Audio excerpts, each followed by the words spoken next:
Well, the one thing I would have to say that I never raised my son to, that N word. It's just a word, baby. You can't let people use words to get you to knock you off your block, you know.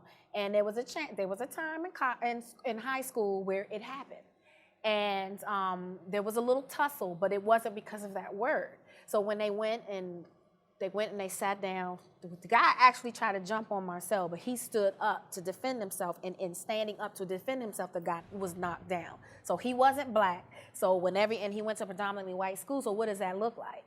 Yeah. You know what I mean? And so he gets sent. They both go to the office, and thank God the dean she's an amazing woman, and she called me. I never forget. I was in New York, and she's like, I had to bring Marcell in the office, and I'm like, what did this boy do? And I never had issues with him in school, so I was nervous. And she said, when we had this incident happen where names were being called, thrown back and forth, and the other kid was Asian actually. And you drink Kool-Aid and y'all eat fried chicken. And Marcell was like, no, fried chicken actually causes cholesterol, so we don't fried chicken. And we don't drink Kool-Aid because that's just sugar water and no nutritional value, so you're wrong. So then it got heated. And I think the guy thought the N-bomb was gonna make him. And I think that's what the dean thought. So she saved that word to last. And this is her telling me the story. She's like, and I thought she went through the whole list of names that were being tossed back and forth. And she said, then I got to the N word and I braced myself. And she said, the poise that your son showed, I am just so, he taught me something. Mm. I released the tension. I was like, thank God. She said, was it the N word? And Marcell said, no, that's just a word. It means you're ignorant. That has nothing to do with the color of my skin. And I was like, yes. Yes. And he's in his mid-20s now, right? Yeah, he's 24. Yeah, about to be 25.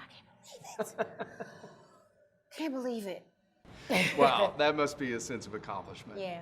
That's great. He has a really good heart. It's just hard to know that the world can pick him out and turn him into a monster at any given moment. And that's what I fear.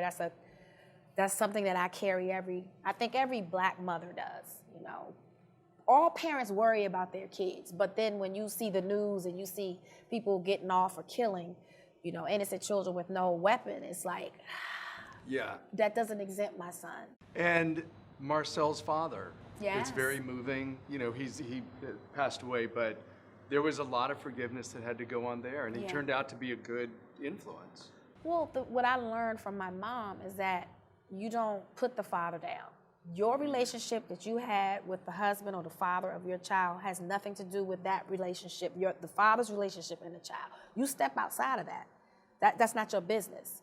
And a damaging thing would be to put your father down, to put their father down to them. That's a horrible, damaging thing to do. That is not your job to play God and come in between that relationship.